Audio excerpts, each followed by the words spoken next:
Welcome, ladies and gentlemen, to my new video where we are going to go over 5 tips for Jarvan. Now, he is just one of my absolute favorite champions. I think he is in a really decent spot right now for solo queue, and I really want to encourage a couple people to play him. So, if you're new to my channel, my name is Lofit. I do educational content, I do tip videos, guide videos. I also stream over on Twitch and have a Discord, and I'll put those links in the bottom, in the comments down below.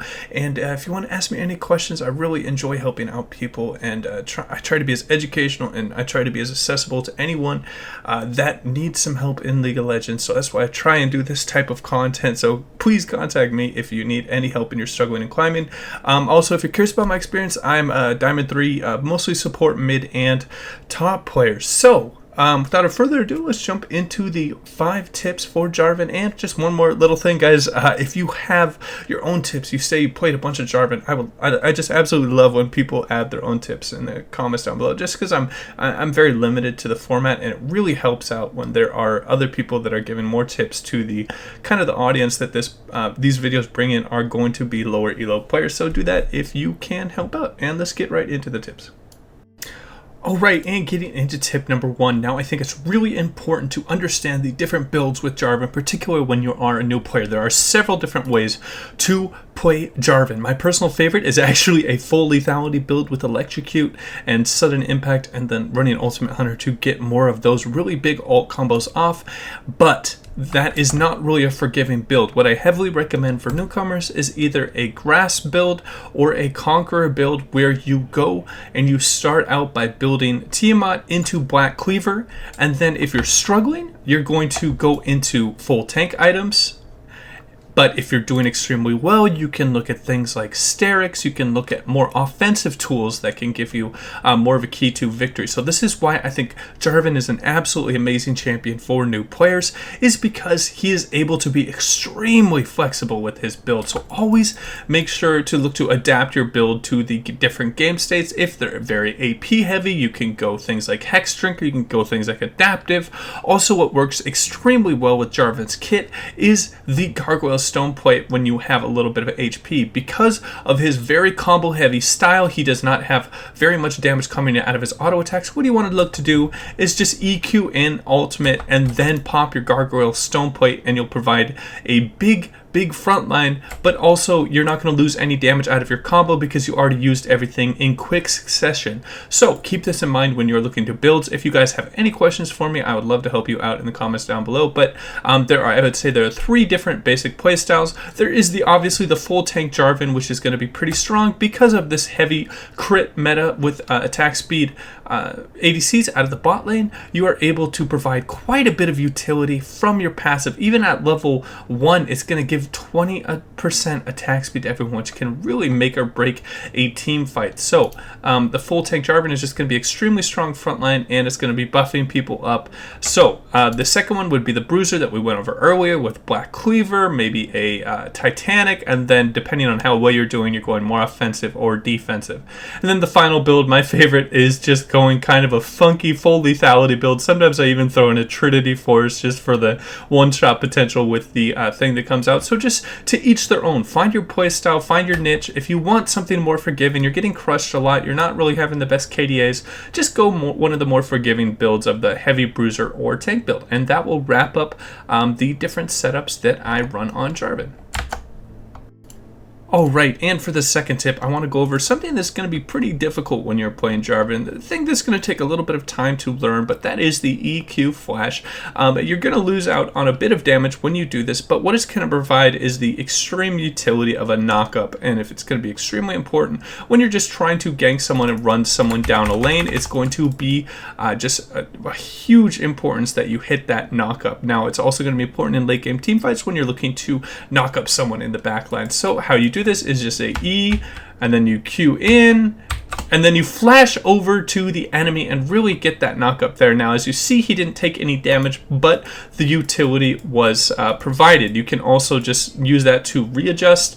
Say if someone uses a dash, you can use your flash to extend the knockup duration. But always keep in mind, you're going to be lacking a little bit of burst. So if they have any turnaround potential, you have to be rather careful because your Q is on a bit of a cooldown, and that is where a lot of your damage comes from. You're just going to have your basic attack that's going to provide that first least little bit of damage. So just getting really used to this. Mastering it in the practice tool is obviously the best way to go. I mean, sometimes I still screw it up, but you want to wait until the end of the EQ to flash, because if you start really early, it's going to look very silly and it's going to end up like that. So just make sure that you're doing it right at the end of the EQ. And if you have any questions about this, I know it's going to be a little bit more difficult for new Jarvan players to learn, but I'd love to help you out in the comments down below. And that will wrap up tip number 2.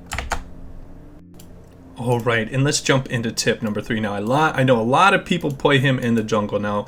I predominantly am a big top mid and support player, so usually I'm either trying to cheese people out in the mid lane with it or putting it a little bit bruisery in the top lane. So it's going to be a little bit different for people that are playing jungle. So I just want to go over a quick few tips when you're ganking. Maybe even you're a mid laner that's roaming. So let's just say that it is a lane state where the enemy is overextending just a little bit down the lane. How you want to look to play this out when you are looking to gank. And I'm going to go over this a lot with my jungle champions, but it's so important when I see a lot of low elo players is they're not ganking optimally. So the last thing you want to do when you're ganking this way is just EQing at max range, because it's just really going to give them a very long time to dodge. You're doing it from max range, and it's just the max amount of time they have to react to your abilities. So how you want to approach this gank is either by approaching it from the back over this way, obviously will be a lot better, and just really closing the distance as much as possible when you are just running in and not using your abilities. This is going to be absolutely key. Say you're coming from the jungle, you can just go like this. Walk. If you're able to close distance by just walking, walk. Do not use your abilities to close the distance. Say they flash over, then you can use your EQ, and if they flash, you can follow with your flash. So only use your gap closers when they are absolutely needed and when they are just at the just extremely close. It's going to be a lot harder to dodge an EQ from right there than an EQ from right here, okay? So just keep this in mind when you are looking to gank, and I think that it's going to really help your success rate when you are ganking with Jarvan. It's going to really help you pull off quite a bit more damage, and your laners are going to love it when you are a little bit more effective with your ganks.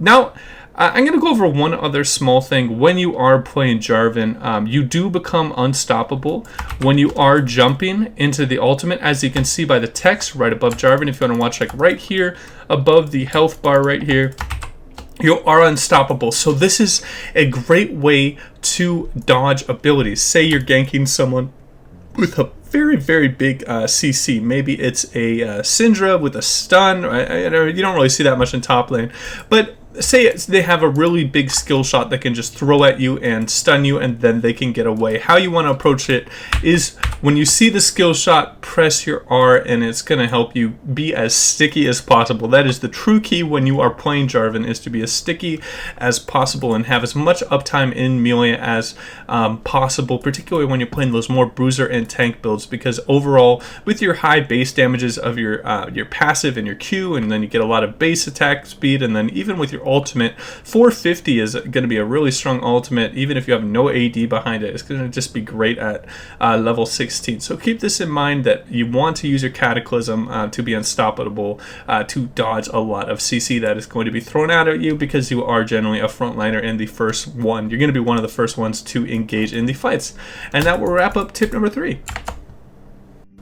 Okay, and jumping into tip number 4 now. I went over more of a jungle tip. Now I want to go over more of a laning tip. When you are playing Jarvan, it is extremely important to understand where your windows of power are, because you are not a Tryndamere. You are not a continuous attack damaging champion like something like a Jax, Tryndamere, or Master Yi. You're very, very, very based on your autos, unless you're going some kind of funky on-hit build.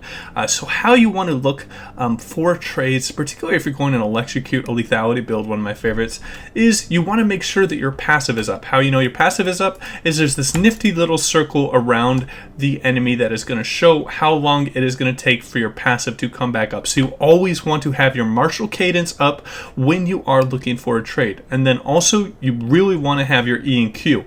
And when you want to look to EQ, if you want to aggressively go into someone as first, you want to know, hey, I can beat this guy if I land my EQ, and I do not, he doesn't really have too much turnaround potential. potential. So if you have enough all-in potential that you don't have to worry about that, you want to look for frames and where they're locking in their champion. This happens when they are about to cast a spell with the channel, or they are doing a auto attack to kill a minion, which is the most obvious thing when say the let's just give an example right here. When I press the auto attack button, it's going to lock me into that frame. Even if I try a movement command, it is going to still lock me into that little bit of time where the auto attack is going through and on the minion. So that is exactly when you want to go in your EQ and then get the electrocute proc with your passive and just do a very large amount of damage when you're in the early game with Jarvan. Is just going to be great. So these are the kind of trades you want. Also, it's going to be extremely effective if you're looking to chase someone down, because usually there's going to be a large health differential after you do your combo.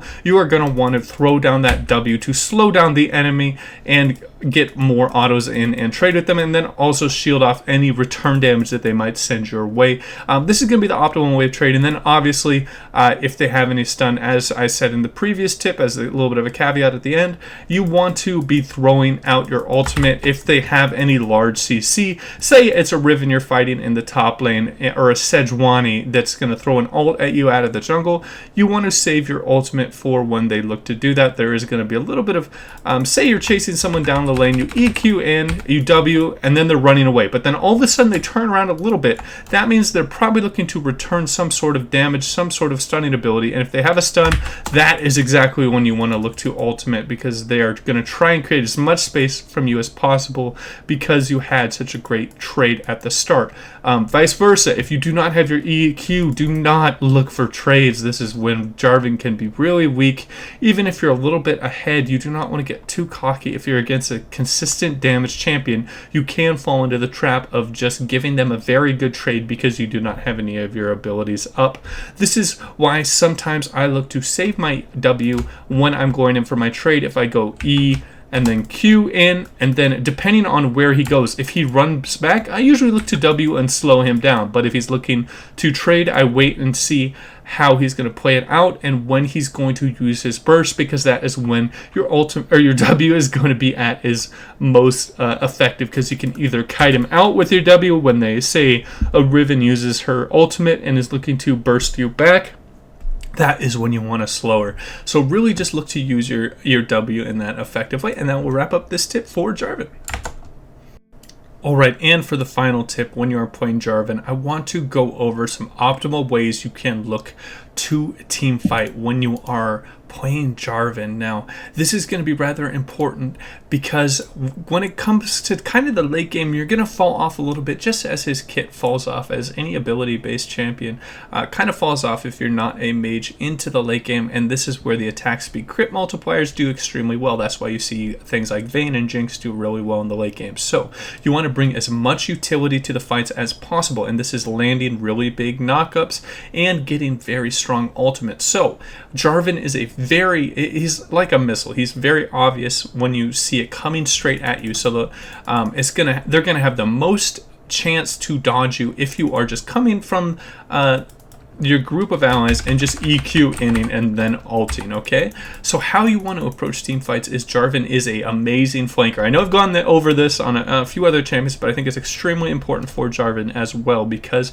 he is extremely effective when you do stuff from the Fog of War. So you want to buy control wards, you want to buy sweepers, anything to provide you a guaranteed Fog of War on where you're looking to engage.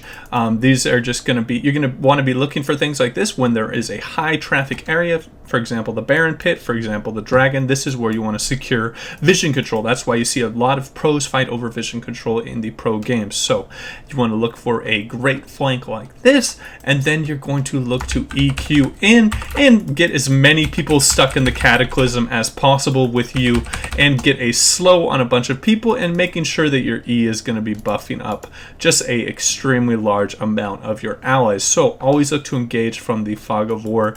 And then also a different way to do that is when you EQ in, a lot of the times the backline is going to look to kite you out and run away. Might even use a flash if you're very far ahead and gonna do a lot of damage to you. So sometimes you can wait like maybe a half second, maybe a second, usually the general reaction time of the backline players, and then looking to ult the backline, depending on where the gold is of how effective they are in the team fight. So say they have an extremely strong Jinx, but the rest of the team is really, really weak. You want to focus more on getting at the Jinx as opposed to just maybe catching the support in a tank and an ultimate while you're getting shredded down by the ADC. So really look to be as effective as team fights as possible. This is where Jarvan can thrive in the late game, where he is able to just really focus particular champions. I mean, this is a point and click and you're unstoppable when you're doing it, so it's extremely hard to dodge unless you're going to flash out of it. So just trying to get people to use defensives before is going to be very big. If you can force out a flash with just your EQ, it's going to be extremely strong to just Cataclysm right after that. So that's going to wrap up my video, guys. If you have any questions for me, hit me up in the comments down below. If you enjoyed the content, please remember to like and subscribe. I am trying to, I am doing the whole one video a day thing because I really want to get a tip video out for every single champion. So if you want to support the channel and just really get involved with the community, I'd love to have you, and just make sure to hit that subscribe button. And yeah, that's gonna wrap up my video. You guys have a great day.